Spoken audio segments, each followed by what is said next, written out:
Excellencies, all protocols are observed. Ladies and gentlemen, thank you very much for joining us this afternoon in this path-breaking session. Path-breaking in the sense that you will see the first analytical product of Sustainable Energy for All, the initiative that is led now by the President of the World Bank and the Secretary General of the United Nations. We are very proud of this product because we've put together the best of the best to put it together.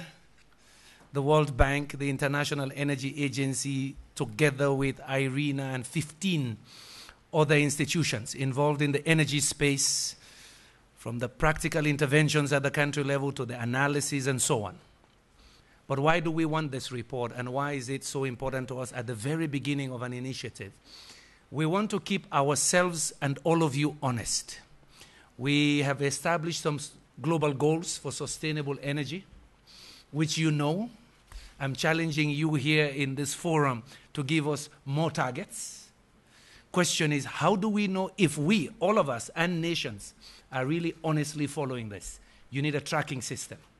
You need a common language when we say access, that we're all talking about the same magnitude, the same definitions. So we are proud that these institutions, 15 or 17 of them, got together, tested various tools, used their common databases, went to different forums, from World Energy Congress to IRENA, to different places, just testing from the time they started to today. And we have the first product. And I'm very pleased then to, that was my introduction to facilitate this, but the real substance is in the hand of Rachel Kite, Vice President for Sustainable Development of the World Bank, and our colleagues on the panel who did the heavy lifting. Rachel? Thank you very much, Candy. I'm just going to give you an overview, and then I'm going to hand the floor over to the technical team that have done really, I think, quite amazing work. Certainly in the sessions this morning, you heard time and time again that, you know, we can set goals, but if we don't know where we are, we don't know where we've come from, and we don't know how to measure where we're going to, and those goals are going to be Pyrrhic victories. And so that's, I think, for us in the World Bank Group, why this report is so important, and why, as a concrete product of the Sustainable Energy for All initiative, we're very proud to be here today. I'm not going to repeat why energy is so important to us in the World Bank Group. I think it should be reasonably self-evident by now. More than 1 billion people without access to energy. We need to know where we are in order to be able to measure our progress. So, what does this report do? Well, first of all, it sets a baseline. It sets a baseline for the Sustainable Energy for All initiative. It tells us the status quo for sustainable energy today, worldwide and country by country. It tells us something about access too. It tells us not only that we have 1.2 billion people without access to electricity, but that 2.8 billion, that's 2.8 billion, still use wood, other biomass to cook and heat their homes. It also tells us where those 2.8 billion people are. Toxic indoor cooking smoke claims the lives of more than 4 million people a year, most of them women and children. This is your geography to that statistic. Renewables. The report finds that 18% of the global energy mix in 2010 came from renewable sources, including hydropower, wind, solar, biomass, and geothermal. To achieve, therefore, the Sustainable Energy for All objective on renewable energy, this is going to have to double to 36% by 2030. On efficiency, the report describes the status of energy efficiency, how countries heat and light buildings, handle transport, produce goods, while using energy less intensively. It tells us that the rate of improvement of energy intensity needs to double from the rate of minus 1.3% achieved between 1990 and 2010 to minus 2.6% between now and 2030. So a considerable kick needed there. Business as usual will not remotely suffice to achieve these objectives. That's the big takeaway. Past performance has been modest, the report says. On access, for example, 1.8 billion people gained access to electricity between 1990 and 2010, but this is only slightly ahead of the simultaneous population growth of 1.6 billion. So we're running really hard to stay in place at the moment, and so something will have to change. Now, there are a number of what we call high-impact countries. The global tracking framework zeroes in on these. In these countries, action on each of the objectives could be focused to make even quicker progress. Reaching universal access depends on actions in 20 high-impact countries in Africa and Asia, home to 2/3 of those without electricity. If we could obtain global objectives for energy efficiency and renewable energy hinging on efforts in a different set of 20 high-impact developed and emerging economies, that would account for 80% of global energy consumption. So I think we are in a situation where everybody needs to improve, but if some countries could be the focus of our international support and attention, we could really make much better progress faster. High-impact countries, there are also fast-moving countries. These are countries whose progress on sustainable energy for all objectives show what's needed to effect rapid change. For example, the report shows that China led the world in energy savings and expansion in renewable energy. Although China's energy intensity is still 5th among the world's 20 largest energy consumers, it has made a lot of progress in reducing that intensity since 1990. So, I think it's clear that progress on renewable energy and energy efficiency can only be achieved by policy measures, including financial and economic incentives, phasing out harmful fossil fuel subsidies, and, the holy grail really is getting a reasonable price on carbon. With this quickened pace of policy and regulatory reform, coupled with at least doubling or tripling of current annual energy investment of $400 billion, with most of it going to energy efficiency and renewable energy, it is possible to imagine that we can achieve the 3 goals in the time frame that's been laid out by those partners in Sustainable Energy for All. So it's not for nothing. It's going to require concerted effort. It's going to require focused leverage of private investment. It's going to require some of the good old-fashioned, not very sexy investment climate reforms that are needed in countries to make them places where the private sector wants to do business, and then targeted sectoral reform in order to make the energy systems attractive for investment and appropriate to meeting the goals. So we are going to have to bump investment, and we are going to have to keep our eye on the prize, which is that there are certain countries where we could make a huge difference very quickly, and there would be a global benefit for all if we were to do so. The most important thing is, as a result of this really hard concerted work in partnership, we have a baseline. We can now measure our progress over 2010, over where we are now, and that's one of the essential components of effective international partnership. With that, I'll hand over I just want to say one thing. We can sit in conferences like this and we can talk a lot, or certainly people like me can talk a lot about the big policy brushstrokes that are needed. But for every person like me, we need legions of people to my left. It is the kind of technical and analytical grind which is contributed by the IEA and the World Bank, etc., that I think is really essential. And so I'm really proud to stand on the shoulders of my team, and I hand it over to you. Thank you. Thank you very much, Rachel and Kande, for that introduction. Well, we're absolutely delighted today, on behalf of a very large and distinguished technical team, as Rachel alluded, to be here to launch the Global Tracking Framework for Sustainable Energy for All.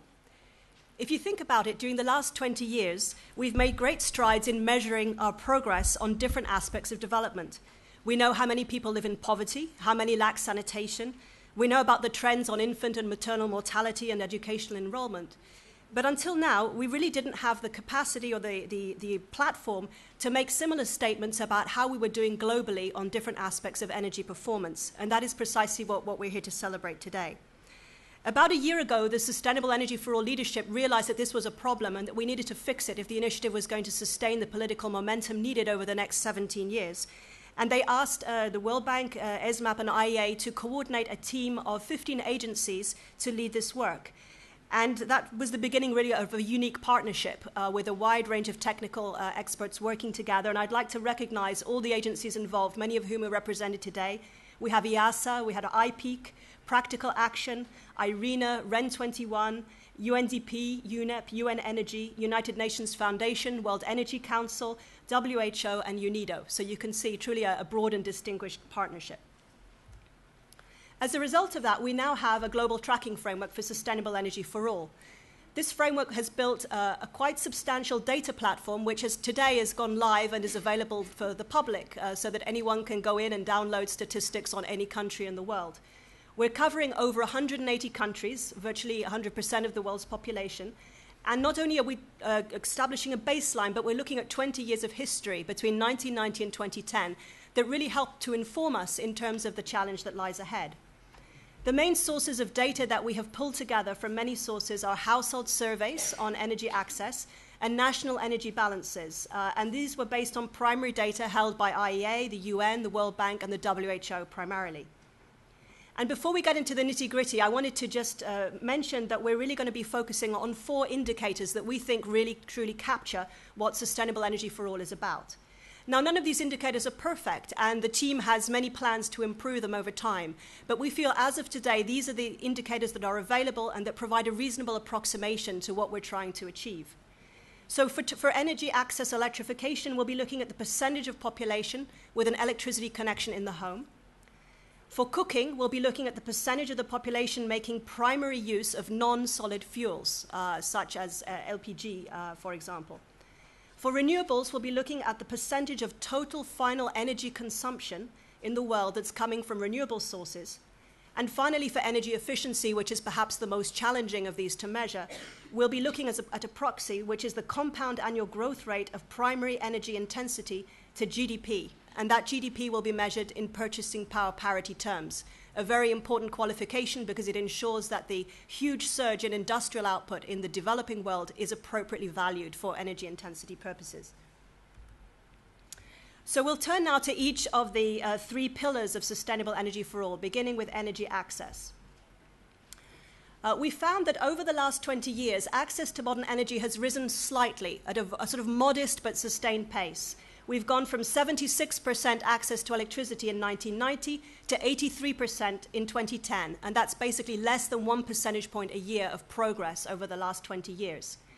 And you can see that access in urban areas has been almost static at 95% for 20 years. That doesn't mean that nothing has been happening. There's been huge migration into urban areas over that period, and the electricity systems have managed to absorb that increase, but they have not managed to get ahead of it and actually raise access. Progress on the rural side is a little steeper, going from 61% to 70%, and then that's due to a slightly slower population growth in rural areas. In terms of non-solid fuel access, the world has moved from 47% in 1990 to 59% in 2010, just over 1 percentage point a year, but with a huge gap between urban areas that now stand in the low 80s and rural areas that are still in the mid 30%. So if we look at today's energy access deficit, we see that 1.2 billion people live without electricity. And these people are predominantly, about 2/3 of them, are in sub-Saharan Africa. And most of the remainder are in South Asia. So these 2 continents are the critical ones. And the vast majority of those without access today are in rural areas. In terms of non-solid fuel usage, we see a broader geographic spread. So they are evenly spread between sub-Saharan Africa, South Asia, Southeast Asia, and East Asia. But once again, the problem is predominantly rural. Although it's true that today the access deficit is predominantly rural, we know that almost 100% of population growth over the next 30 years or so will be in the urban areas. So we can't take our eye off the urban space, even though today's access deficit is largely in rural areas. Now, what does energy access really mean? I mentioned at the beginning it's having electricity in your home, but how much electricity and how regularly and how reliably does that electricity flow? We know that access doesn't mean the same thing in different countries. For example, in the developing world, a typical household with electricity will be consuming around 6,000 kilowatt hours per year. But in South Asia, East Asia, and much of Africa, that same household with electricity will barely be consuming between 1,000 and 1,500 kilowatt hours per year. So clearly there's still a huge access agenda beyond the basic connection to ensure that people who have the wires also have the electrons that go with them. Turning to our second pillar, energy efficiency, the study finds steady but decelerating gains in energy intensity globally. So over the last 20 years, 1990 to 2010, global energy intensity has improved at the rate of 1.3 percentage points each year. However, that's made up of a relatively fast period in the 1990s when we were gaining at 1.6% each year, to a much slower period in the 2000s when we were gaining only 1 percentage point each year. So we really need to turn things around much more dramatically than the 20-year average suggests.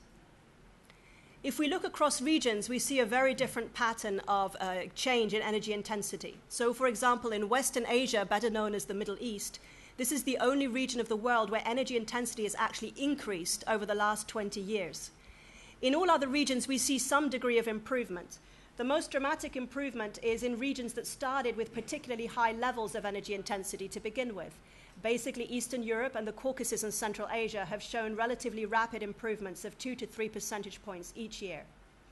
Other regions of the world that already started out with relatively good energy intensity, say, for example, Latin America or the European Union, have shown slower progress, perhaps because they were already closer to the frontier than others.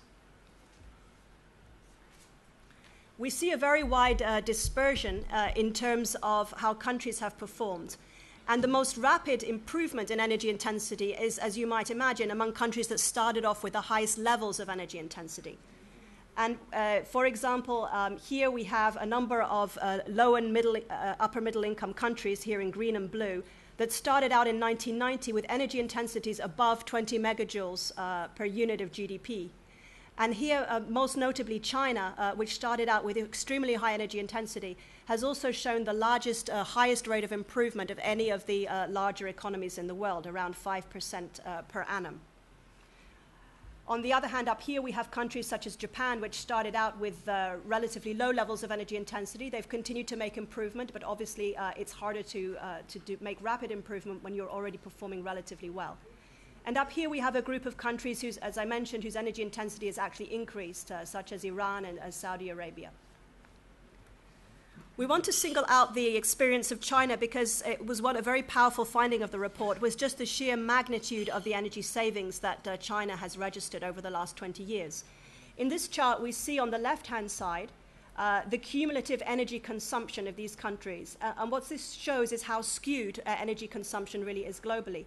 The two largest economies, China and the US, accounting for about 40% of global energy consumption, and the top 20 economies accounting for about 80% of global energy consumption. On the right-hand side, we have the cumulative energy savings of the different countries. And we see here that China has essentially saved 1,320 exajoules, which is almost the same as the amount that China consumed over that period, meaning that without these very aggressive efforts to contain energy consumption, China would have consumed twice as much energy as it actually did over the last 20 years. Also notable is the performance of countries like the US, which have saved a significant amount of energy relative to the amount that's been consumed. Turning to renewable energy, it's really an interesting story because depending on how you look at it, the glass is either half full or half empty. On the right-hand side, we see the clean energy revolution that we're all aware of. Over the last 20 years, we've seen double-digit growth rates year on year. For example, wind growing at 25% per annum for 20 years, solar growing at 11% per annum. This is the renewable energy revolution. However, these growth rates have taken place from a relatively small base. And at the same time, global energy demand has continued to grow quite significantly. So when you put the two things together and you look at how the renewables share of total final energy consumption has evolved, you see that it's actually relatively flat. We've gone from 16.6% in 1990 to 18% in 2010, a movement of less than 2 percentage points over a 20-year period. So this shows really the scale of the challenge that's involved if we're going to go from 18 to 36% over the next 20 years. We need to sustain these very, very aggressive two-digit growth rates in renewable energy. The report also drills down into what we mean by renewable energy. And another very dramatic finding of the report is that of that 18% of renewable energy, roughly half of it is accounted for by traditional biomass. This is cooking with wood and charcoal across Africa and Asia, the traditional cooking practices. That represents about half of what we mean by renewable energy globally. And a further quarter of this donut here, the purple and yellow segments, are modern forms of bioenergy, such as wood pellets or bioethanol. So in other words, bioenergy is about 3/4 of what we mean when we're talking about renewable energy. If we look at the remaining quarter of the donut down here, we see that by far the largest contribution down here is from hydropower.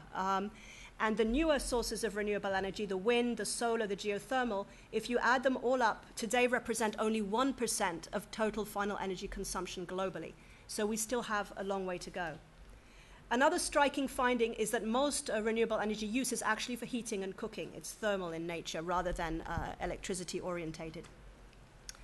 Precisely because of the dominance of traditional biomass in the renewable energy story, if we look at the weight of renewable energy in different regions around the world, we find that it's the least developed regions that have the highest share of renewable energy.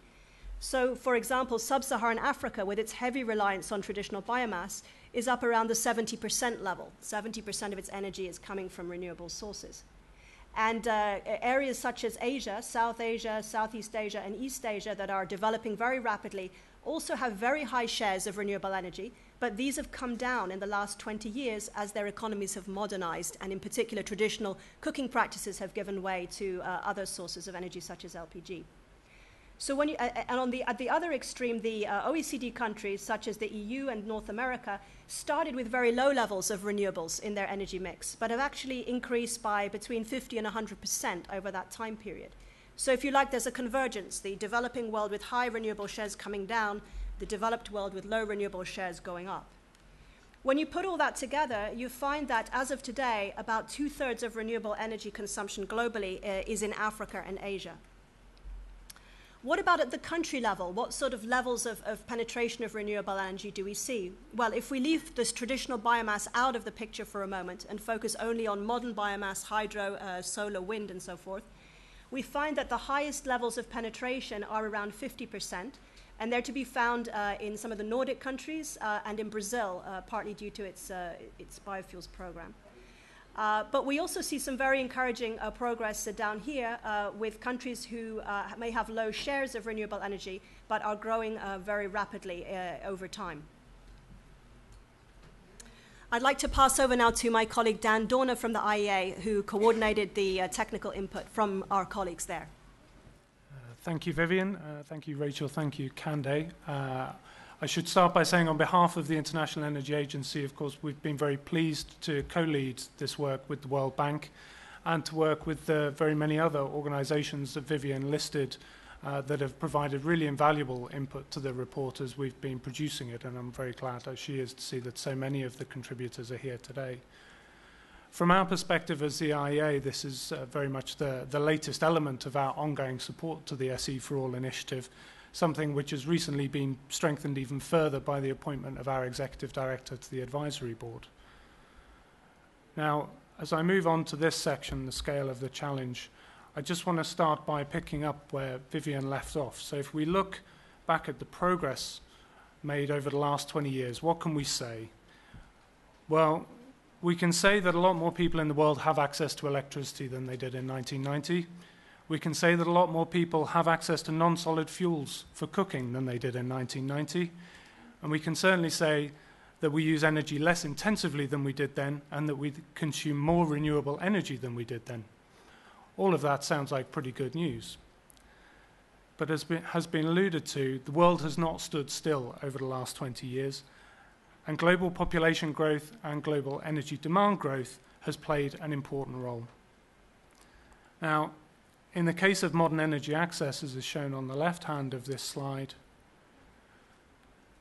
the global picture has been one where, in effect, we have been running to more or less standstill. So in very simplistic terms, for every additional person that has been added to the global population over the last 20 years, they had roughly a 50-50 chance of whether they had access to modern energy or not. One person got it, one person didn't. Now, we know that the actual picture is much more complex than that. What it means is actually in some parts of the world, the chance of having electricity access and access to clean cooking facilities is much nearer to 100%. But unfortunately, in some parts of the world, the chance of that happening is nearer to zero. Now, the challenge with regards to energy access for the next 20 years is really about attaining and then sustaining the escape velocity that is required to get ahead of population growth. and start to actually seeing the absolute number of those people without modern energy access today getting it before 2030. Now, in the case of energy efficiency and renewables, the targets set by SE4All are relative ones. So efficiency improvements are relative to the past, and the increase in renewables is relative to the overall energy mix. Now, on both fronts, as is shown on the right-hand side of this slide, the world has made positive progress, but the increase in global energy demand acts as a drag on that progress over the period.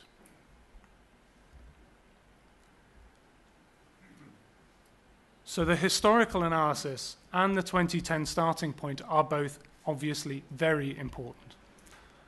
The starting point tells us in absolute terms how much more needs to be done. The historical analysis gives us a sense of the momentum, both of the global trends over time and of the country trends, i.e. which have made positive progress over the last 2 decades, which have not. In essence, the analysis gives an indication of the extent to which we're on the right track, whether we need to do more, and if so, how much and where. So we start from a position, as shown by this table, where we have 17% of the global population do not currently have access to electricity, as shown by the 83 here.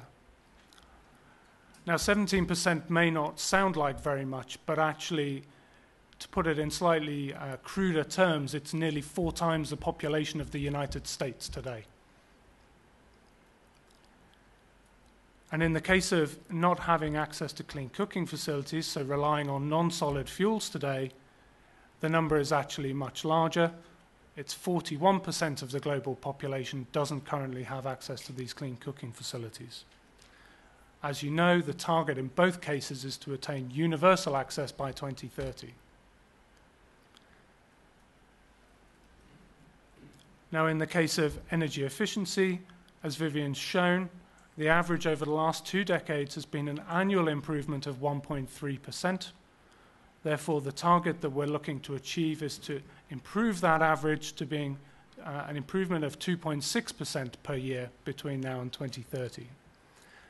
And in the case of renewables, we're starting from a baseline of renewables being 18% of the global energy mix, as measured in total final energy consumption terms, and looking to increase that to 36% by 2030. These are our starting points.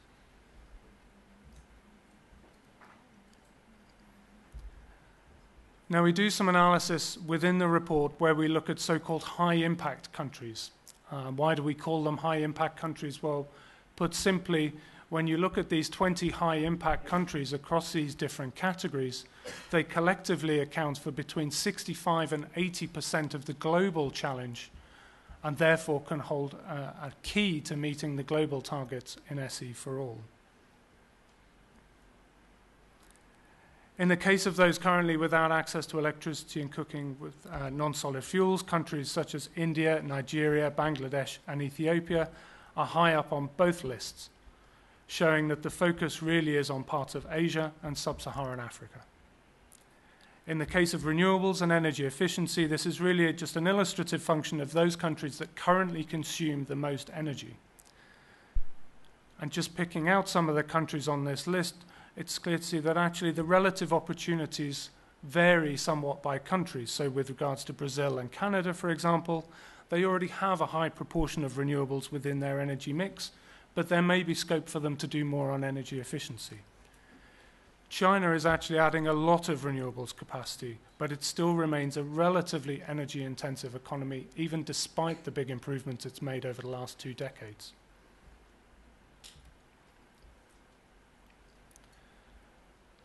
We've also just done a little bit of analysis to show that actually when you look at the 71, I believe now, SE4All opt-in countries, what share of the global goal they account for when you look across the 3 pillars. And it's clear to see that with regards to the electrification deficit in the world today, the SE4All opt-in countries represent a relatively high proportion of the overall global deficit, more than half. When it comes to the cooking deficit, it's more than a third.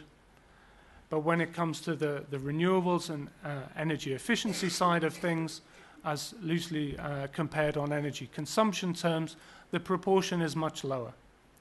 Now, that's not to say that there aren't lots of countries that haven't yet opted in to SE for All that aren't doing a lot on renewables, on energy efficiency. I'm sure they are. But this is just to say that at the minute that is not captured within the initiative because they haven't opted in.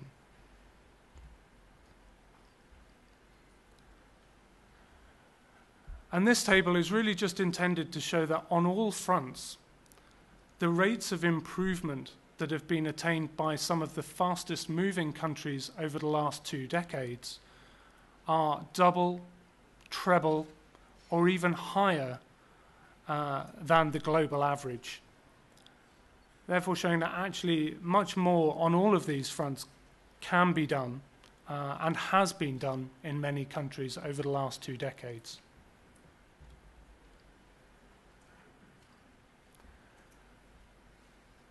So just quickly to look at the largest gains in absolute terms by country, it's clear that some are larger than others. So this chart is not to say that the countries that have made the largest absolute gains don't have opportunities for further gains. They surely do. But we should at least recognize what has already been achieved at the same time as analyzing what more needs to be done. So in the case of energy access, India has made a lot of progress, but still has a long way to go. In the case of energy efficiency, China has seen the energy intensity decline rapidly, but is still higher than the global average. In the case of modern renewables, the United States has seen rapid growth in capacity, but its economy, like most in the world today, is still dominated by fossil fuels. So we've talked a lot about the history and the present. I just want to move on to talk about what the future looks like. So, well, this is really what the SE for All initiative is about. It's about changing the trajectory. Now, our latest data is from 2010, so obviously it precedes the SE for All initiative, but hopefully over the next few years we'll see the impact that the initiative has had in the new data that's forthcoming. Now, using 2 global models, EASA's model used for the Global Energy Assessment and the IEA's own model used for the World Energy Outlook, both reached the same conclusion. Simply that current efforts are not sufficient to reach the SE for All goals by 2030. In the World Energy Outlook, we project that electricity access will increase to 88% in 2030, as shown on the left side of this slide, and that access to clean cooking facilities will increase to 69%. EASA see both being a little lower. In the case of energy efficiency, there is greater disparity between the models, often because of the methodologies underpinning them and the assumptions that they make. There's also a couple of other things that may play into effect. On energy efficiency, the huge difference between potential and reality. There really is a huge potential out there on energy efficiency, much of which is not being tapped. There's also a quite significant uncertainty when it comes to energy efficiency, which is something referred to as the rebound effect, which put simply is that as people start to consume energy more efficiently, they also tend to an extent to consume more energy. For renewables, the modelling projections from our own World Energy Outlook and from the GEA and from others all fall some way short of the SE for All target of 36% of the global energy mix by 2030. This is based upon either a current business as usual trajectory, or in the IEA's case, a trajectory that also tries to take some account of new policies that have been announced but maybe not yet enacted.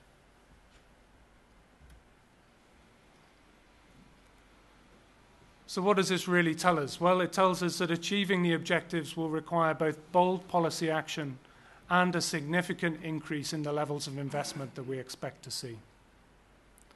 On policies, the global tracking framework doesn't stray too far into this area, but does give some examples in different areas, such as the phasing out of untargeted fossil fuel subsidies.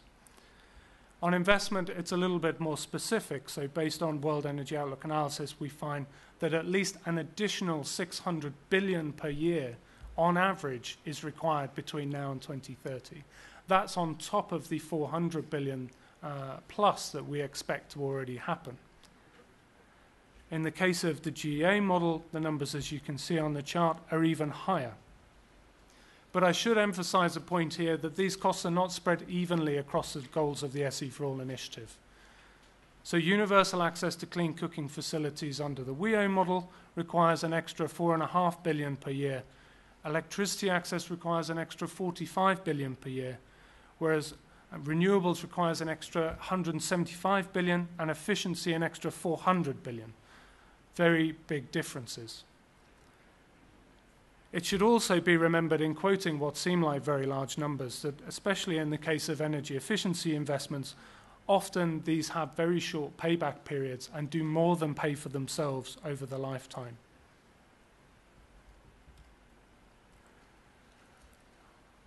Just in closing, I should highlight what is a big issue that has come up over the course of this work for the Global Tracking Framework, which is simply this, that the data that currently exists is not perfect. And better data and better standards for the data that is collected would yield better results with regards to global tracking. We highlight here just some of the examples where across the different strands of the tracking framework there is a potential risk of either over or underestimation with regards to the starting point. It really does, just put very simply, shows that this should be part of the initiative. The investment in the time and the capacity building to get the better data should be part of the work that goes forward on the ground. If we can do that, that can then make sure that the policies and the tangible actions are better focused to deliver the SE for All goals. Thank you.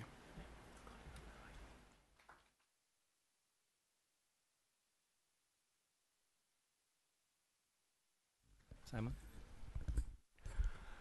Hello, my name's Simon Trace and I'm the Chief Executive of an international NGO called Practical Action. I was also pleased to be on the steering group of the Global Tracking Framework along with Dan and Vivian, and I just want to pick up briefly on the last point that Dan made, which is that there are some real challenges with measuring access, efficiency and renewables, and that the framework has proposed new methodologies to be adopted and explored over the coming years. And I particularly want to focus in on the methodologies being proposed for access, just to highlight a few things there. As Vivian hinted in her presentation, connection to grid electricity has been often used as the measure of access, but just counting connections doesn't really tell the whole story. Even if you have a connection, you don't really have energy access unless you've got a reliable and affordable supply. A connection is not much help with the biggest energy demands in the house for cooking and space heating if electricity from it is too expensive to use. A connection is no help in improving local health services if there aren't enough hours in the day of electricity to maintain the cold chain for vaccines and medicines. A connection can't support the building of a small enterprise, a cold store or a workshop if the voltage fluctuation is too much and it damages equipment. So counting connections on the grid is problematical. It's problematical also because it misses all the other incremental improvements in energy services that can and are being made through, for example, introduction of solar lanterns and solar home systems, which might not achieve parity with a full working grid connection, but nevertheless can represent huge steps forward in terms of the quality of life from the perspective of poor people. In reality, people are not looking for connections. The primary concern is to have access to energy services, lighting, heating, cooling, cooking and communication services. And they need those services in the home, in the workplace, and to secure basic health, education, security and governance services in their communities. As long as an energy supply is convenient, it's affordable and it's reliable and it's safe, it's secondary, really, as to whether that's delivered via the grid or a solar panel or a biogas plant, at least from the perspective of the user. And that's where, for me, this report starts to get really interesting, because what we've been trying to do as we've developed the Global Tracking Framework is to view energy poverty from the perspective of poor people's experience of it and to develop a proposal for a new monitoring method which would measure our advance towards the sort of universal access goal in terms that poor people would recognise as making significant real progress, not just by counting connections to the grid, but also by trying to measure progress up a scale of access to ever-improving energy services. And although the data that we've been looking at today on energy access in this first edition of the report has been assembled using national data, which is largely based on the traditional approaches to measuring access, a binary yes-no response to the sort of questions, do you have an electricity connection, do you have access to an improved cook stove? We're also proposing in this report a new approach which we hope countries signing up to the SC4All initiative will integrate into their national monitoring systems over the next few years. For electricity, this approach uses 2 scales, each with 5 tiers, to measure, firstly, the increase of levels of access to energy services from the lowest level of improvement, Tier 1, which would allow task lighting, phone charging, or maybe a radio, all the way up to Tier 5, which would allow general lighting throughout the house, TV, fans, and high power appliances, so for example for water heating or for electrical cooking. And then secondly, improvements in the quality of the electricity supply using attributes such as peak power available, duration, hours of evening supply, affordability and legality of supply. And in the global tracking framework, we've actually showed a simplified analysis using existing national energy or electricity consumption figures that shows approximately where the different regions of the world would be on this new scale on average. And that analysis puts the developing world, as you'd expect, on the top tier, Tier 5, South Asia just under Tier 3 on average, and Sub-Saharan Africa halfway between Tier 1 and Tier 2 in terms of electricity access. Given that for the foreseeable future, electricity will not provide energy for household cooking for large parts of the world, we've taken a similar approach to proposing a new methodology for assessing improvements in access to clean and efficient cook stove technology. And again, that approach uses 5-tier scale to measure progress, with the tiers being dependent on 2 factors. Firstly, the quality of the cook stove in terms of pollution, efficiency, and safety, and that tier ranges from a self-made stove through various types of manufactured improved stoves up to a fully certified stove using biogas, LPG, electricity, or natural gas.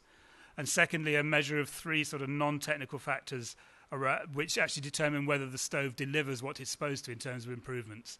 And those are around sort of conformity, convenience, and adequacy. But the key advantage of these new approaches to measuring progress towards universal energy access are threefold. Firstly, they're technology neutral approaches to monitoring in the sense that they could be used to apply to off-grid or on-grid supplies equally. Secondly, they reflect the reality of people's experience of energy access much more accurately, and they allow a more refined understanding of how a country is progressing in terms of improving people's ability to use modern clean energy to access lighting, heating, cooling, cooking and communication services, which is really important if we're going to effectively target investment.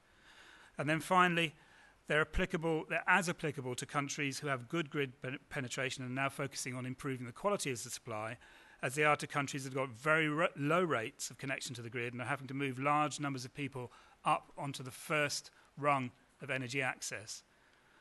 We recognise in the report that there are going to be challenges to implementing these proposed changes in the future. National household surveys are probably the only real way of collecting this sort of data, and we will need to get new questions agreed and inserted into the likes of national censuses, demographic and health surveys, living standards measurement surveys, and others. And it remains to be seen in practice how far we will be able to get in this approach. Also, the methodologies in this report only cover household energy access, and we still need to develop methodologies that will provide better information on energy access for productive uses and also for community services. But the unavoidable conclusion has to be that we need this information if we're going to measure true progress towards universal access, as the current methodologies overestimate progress in terms of assessing energy supplies provided by the grid, while probably missing very real progress that's made on the ground through off-grid solutions for lighting and other applications.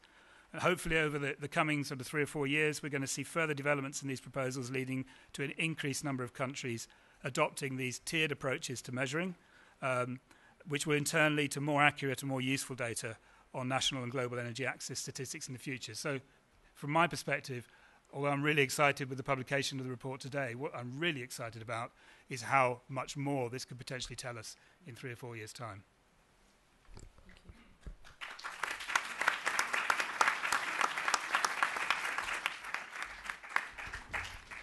Thanks. Candice just invited me to remind you that we do have a website, which is hopefully now live, which is worldbank.org/SE for all. And there you'll find almost everything you might want to know about this report. Some of you will have the executive summary and the overview. We really encourage you to read the overview because it's a 30-page, very pithy summary with a lot more detail and richness than we can convey in a presentation like this. And for those of you who are deeply interested, there's a 250-page technical report that goes into all of the details and particularly the methodology. But even the overview has the data annexes where you can look up any country in the world and see how they're doing on all these indicators. And that data is also online through the World Bank's Open Data Platform, so you can download it and use it for your own purposes, and we encourage you to do that. Take some questions? Sure. We'll take some questions from the audience. Yes, sir. Very short. Introduce yourself so we can get more people in. Yes, sir. Yes, I'm Bronco Terzic with the Deloitte Center for Energy in Washington. For the two indicators on efficiency and on renewables, is transportation fuel in there? It was not clear on the total energy numbers. Is there petroleum for transportation in there, or is it stripped out? We'll take several questions. Okay. Take one here. With the Renewable Energy Efficiency Partnership. Vivian and Dan's great. I just wanted to ask about the interplay between some of the indicators. On access and percentage renewables, have you encountered instances where as you increase your access to modern fuels, you go backwards on your percentage of renewables? And do you expect that to happen more elsewhere or in the future? Thanks. Take the third one here. Then you'll take those three, and then Marie Chagui, the company Global Vision, AGV, based in Paris. We're consultants and project developers for renewable energies. So I have two questions. One is, what is your definition of clean energy? And the other one is in how the, how do you call it? Non-solid fuels for cooking is an indicator of energy access. we'll take these, and then I'll do another round. Okay, great. Excellent questions. Thank you very much. Let me take the issue about the interaction between the indicators, because you're absolutely right. That's actually a very, very interesting aspect. And one interaction I wanted to highlight is the interaction between renewable energy and energy efficiency. The greater progress we make on energy efficiency, the easier it is to have a higher share of renewable energy. And so those two are very intimately linked. And when you start to look at these goals in relation to climate change, you find that it's the renewable and efficiency goals working together that have the greatest chance of moving us towards a better outcome on climate change. In terms of cooking and renewable energy, you're absolutely right. Right now, we're only able to measure non-solid fuels. Non-solid fuels is an imperfect indicator for safe cooking because if you're using a non-solid fuel, you definitely have safe standards of performance in terms of efficiency, in terms of health, and that was a primary concern. However, it does mean typically that you've shifted from some form of traditional biomass to typically some kind of fossil fuel, such as LPG. So there is a feedback effect into the renewable energy goal, which is a negative feedback effect. However, the estimates that colleagues at EASA have done suggest that the overall impact on renewable energy, I think from universal access to clean cooking, would be about -2% at a global level. So it's there, but it's not enormous. And in fact, a lot of the action these days is recognizing that it's only when people reach a sort of middle-class income level that they can really graduate into non-solid fuels. A lot of the action among the developing partners is making cooking with solid fuels safer through improved cook stoves that improve the emissions and the health performance. And over time, we'd like to be able to pick that up in global tracking. As of today, we can't distinguish between an improved cook stove and an unimproved, so we're putting them all together in the undesirable category. So that's one of the areas that we need to work on. I've tackled a little bit the non-solid fuel issue, but in terms of the definition of renewable energy, clean energy. Well, in fact, we talk about renewable more than clean. Clean, I think my...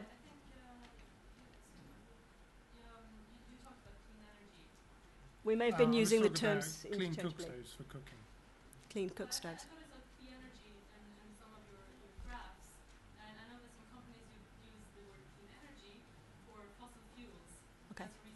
Okay.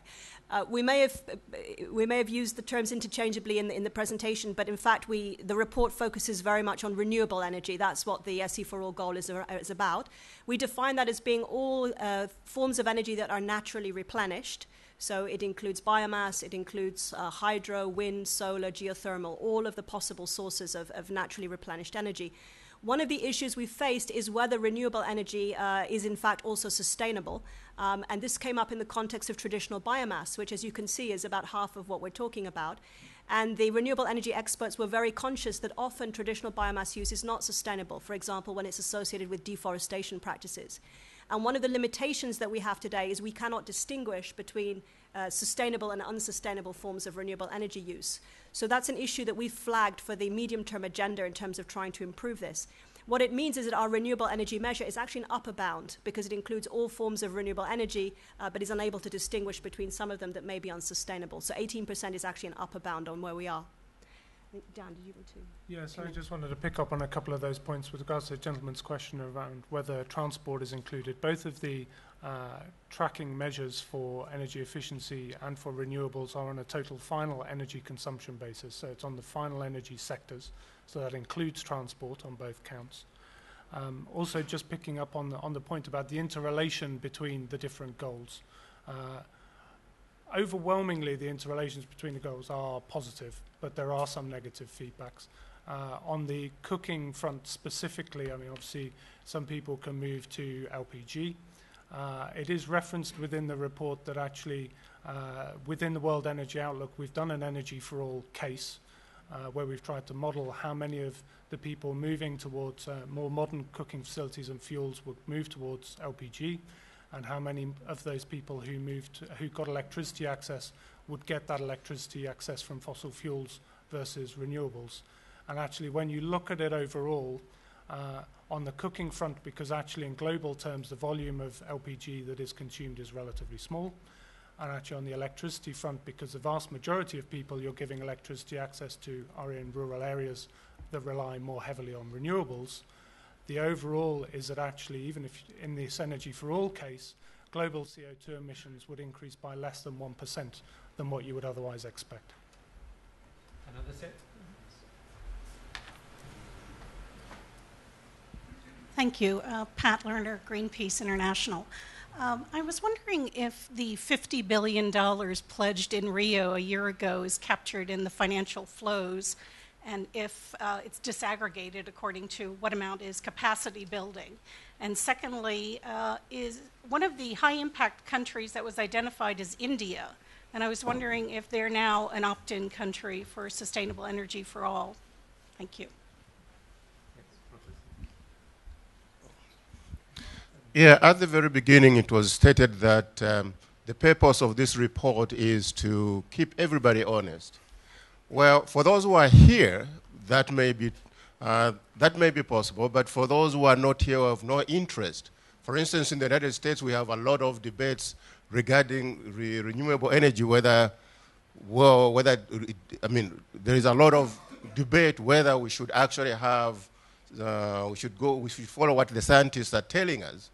Some say, well, oh, this is just voodoo science, and others say, well, yeah, this is something that we should follow. So for those people, how do we filter this information to them? And if they don't follow up, I mean, if they're not honest, so to speak, what next? One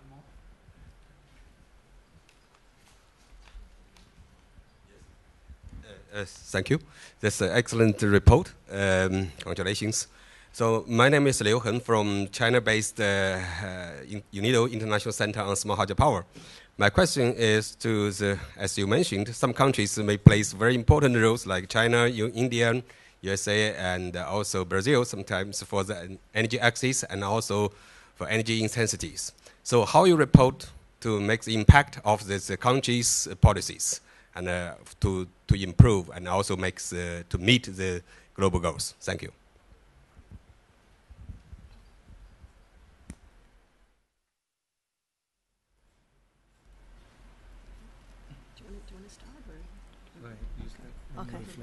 Okay.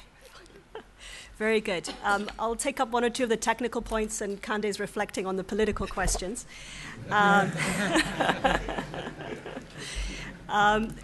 Well, how is this report going to have an impact on countries' policies? That's obviously a very fundamental question.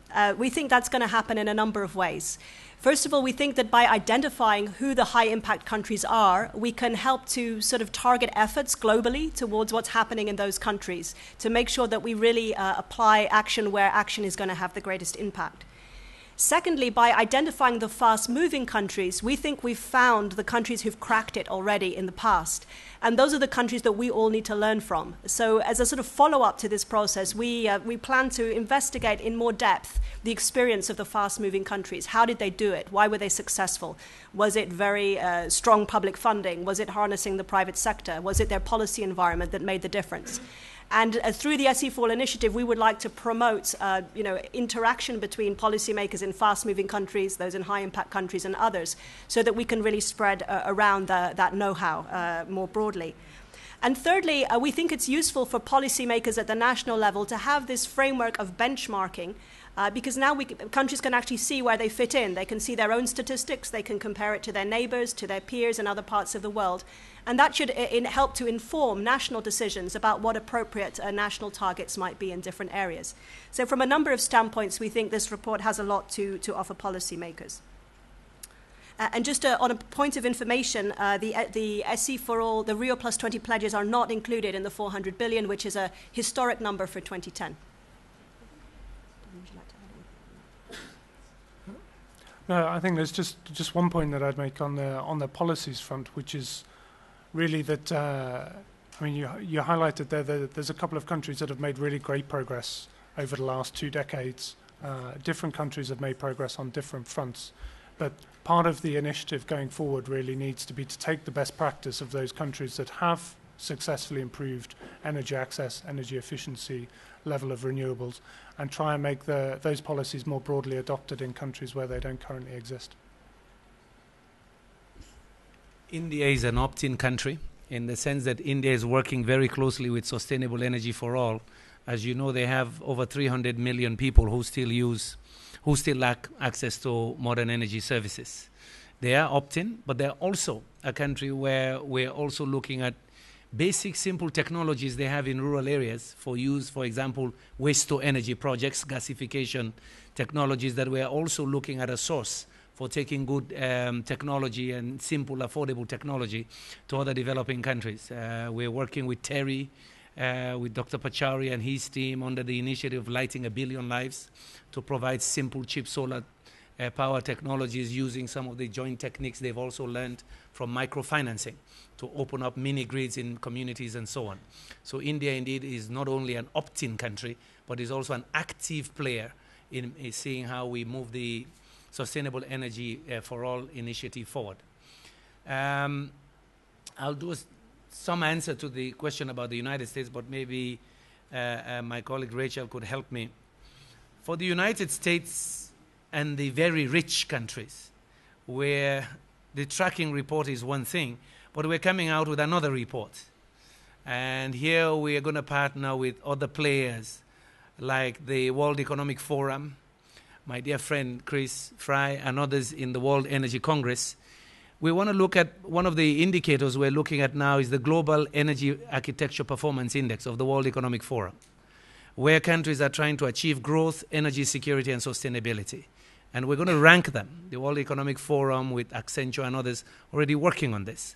To what extent, as they try to achieve these 3 goals, they're also greening or moving towards low-carbon energy sources.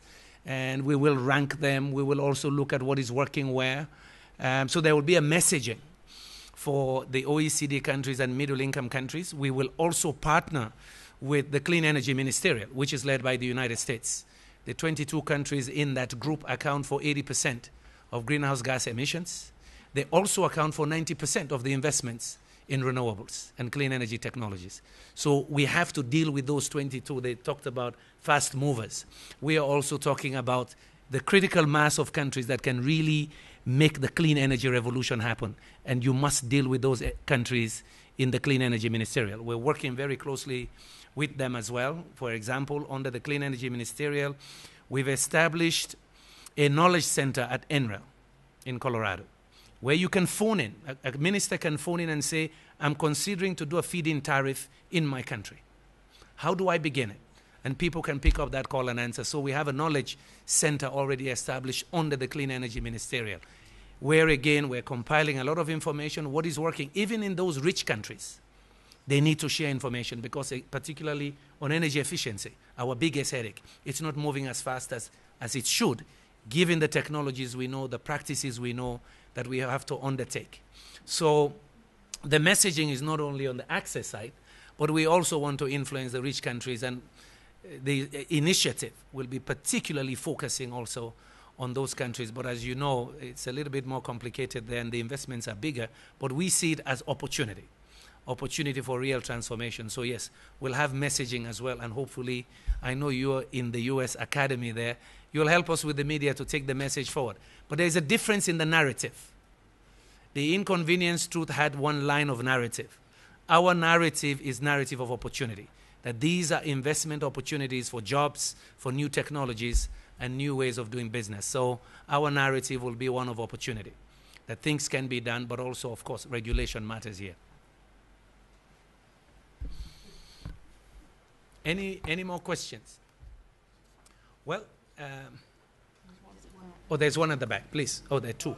Regarding legislation Three. issues, I've worked a little bit on this area. It turns out that for generating charcoal, there is legislation saying that stopping the generation of effectively producing charcoal in countries in West Africa for some regulation issues. And it turns out that this might be one important issue to look into. I'm just asking if you're taking these regulations issues into account, because if you just allow charcoal production to happen, the efficiency for generating or producing charcoal is going to improve, which will have a definite impact on the efficiency of using charcoal for cooking. I just want to ask if in the future reports, you're going to take into account legislation into the whole picture, such as this issue. Another one there, and then a last one from, oh, there are several, okay.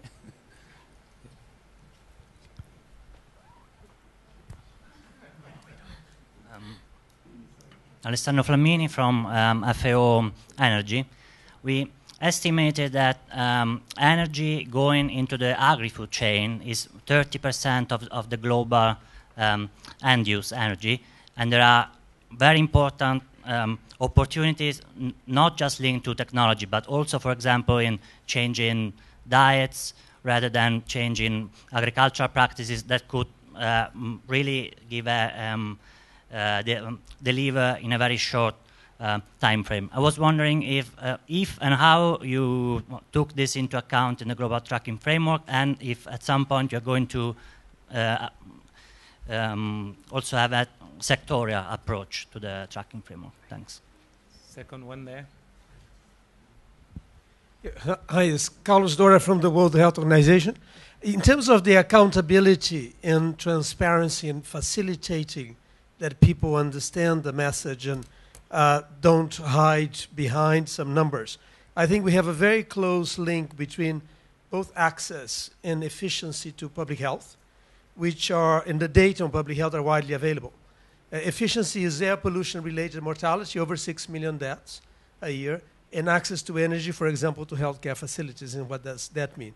I think in terms of making the link with real life situations, and where we have other databases and information systems which are closely related to the access and efficiency targets, I think we can make use, or very good use, of those kinds of information as part of the opportunities, showing what the benefits are for real people today and after.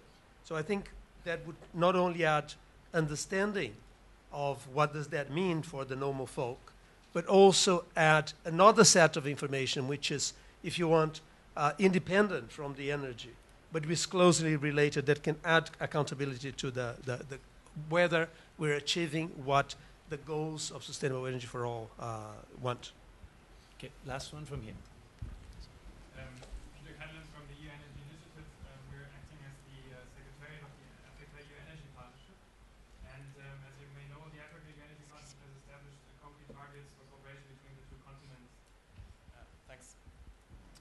targets between the two continents on access, on security, and on renewables, sort of preceding the Sustainable Energy for All initiative by a year or so. For example, on access, there is the target of increasing that by 100 million people by 2020. And for those three areas, access, energy security, and renewables, we have also started a monitoring process where we have launched a baseline report similar to this one, I think, about a year ago. And I would just sort of invite you to sort of cooperate, or we would be very happy to cooperate on this one. And my question in addition to that is the challenges you have mentioned with data are critical, of course, for the ongoing process on monitoring, in particular on access, of course. You had mentioned the methodological sort of improvements with a 5-tiered approach, but I'd be interested in how far you also see any room for improvements on the data collection side, because that is, I think, in many of our countries, the critical issue. The data collection, that we don't really get the data that we would need, particularly on access, and whether it would make sense, for example, just as an idea, to look more into the area of incorporating access questions into censuses, for example, that are relatively regularly carried out in every country in the world, basically. Thanks. Sure. Thanks. A lot of, again, another set of very interesting questions. First of all, on the enabling environment, that was a very important issue that was somewhat beyond the scope of global tracking, but we do plan to work on this issue going forward because we think it is very critical. And just to underscore your point about the inefficient production of charcoal in developing parts of the world, such as Africa, one of the stark findings of the report was that African countries are among the world's least energy efficient. And when you think how little energy they're actually using, the fact that they're using it so inefficiently is particularly worrying. So I very much can see the importance of the point that you're raising. Regarding the agricultural sector and indeed sectoral analysis in general, although I didn't have the time to go into it, we do actually have in the report energy intensity statistics for industry, agriculture, and other service categories. So we do have a three-tier breakdown. That was the best that we could do. With current statistics, we would like to take it further. But the statistics on agriculture actually show that the pace of improvement of energy intensity has been relatively high in the agricultural sector. Over the last 20 years, we register minus 2.2% for agriculture relative to minus 1.3% globally. So it's actually been doing comparatively well. On the issue of improving data collection going forward, we do indeed see some scope for improving current surveys in terms of their coverage of energy. And the team has initiated a dialogue with the International Household Survey Network with a view to refining and improving the coverage of energy in the standard questionnaires that are being administered. However, in order to move towards the kind of multi-tier framework that Simon Trace was explaining, we probably would need purpose-made energy sector surveys because they would require more information than one could hope to incorporate in a census or in an omnibus survey of the kind that's normally conducted. We do also see the need for technical assistance and capacity building, particularly to improve energy efficiency statistics that are very challenging. Yeah, so just to answer that, I mean, I think a couple of the questions, as I see them, they really relate to the global tracking framework has both looked at the historical and it's looked at the current and set the current benchmark. Now, insofar as some of these policies and actions have already had a tangible impact on the latest actual, then obviously they're incorporated in the 2010 numbers. But to an extent, these policies will have an impact and potentially a greater impact going forward, as will some of the new initiatives that are being undertaken. Now, within the report, we draw on some of the global energy models and projections that are out there, including our own. Some of them don't take into account future policies that have been announced, and that's often their kind of baseline approach, no new policies after today. Some of them, like the ones I presented from our own World Energy Outlook, take a cautious approach about the extent to which those policies will be adopted. So often not just accepting that because it's been announced it will be adopted 100%, but that there will be some semblance of progress in the future. So even after taking into account that cautious adoption of those new policies, it shows that we're still well short of where we need to be. And just lastly, I'd absolutely pick up on the point made by Carlos from the WHO, which is Yeah, a big point for us as the institutions coming out of this work is the need to pull together sometimes quite disparate databases, in particular where they may be on subjects that are related to energy, but not necessarily energy as their primary goal, such as keeping an eye on health outcomes and making sure that all of these in future are seen in a more holistic fashion. The WHO question, that's why I said this morning I want to introduce 2 more targets to see how we will collaborate with your team. The one is bringing to 0 the number of premature deaths due to indoor air pollution, that 4 million number. My hope is in 2 years, collaborating with you and others, we can begin to track that as well. Because as I said, that's worse than malaria and HIV/AIDS combined. The other one is, I picked a number also out of your one of your reports, and Dr. Nera knows I stole that from her. Can we electrify, no, correction. Can we provide modern energy services to 400,000 primary healthcare units and clinics? You see, I see you repeating it. So I memorize your report. In developing countries, it's a fixed number. We know surveys will have additional surveys, you'll correct that number, but I'm picking that directly from you guys. But I'm hoping that we begin a dialogue with you guys now, that in fact next time we see how we begin to track those 2. The first one, for those of you also guys in the social sector, to address that number of 4 million indoor air pollution, you need so many services. It's not only the cook stoves, but yes, then we help Greenpeace and others to save those forests. On LPG, this is where I get into trouble. You know, my best case is Ghana. You know, we claim 72% electrification rate. 75% to 80% of the population still use charcoal and firewood. And I see those trucks heading for Accra or Freetown, and I know they're killing the forest. Even my uncles are selling charcoal from my village. And we depend on agriculture, and they're destroying that base. So somewhere, LPG has to be part of the solution. I know some of the NGOs don't want me to talk about it, but hey, reality is reality.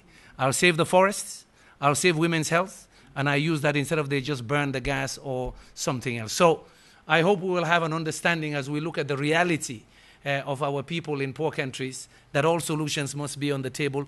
But thank you very much. This is the tracking report. It's the first time we're launching it. For those of you who want to help us relaunch this in your own locations, here's the dream we have. Being part of the UN, I saw what the Human Development Index did in developing countries, even when I was a minister.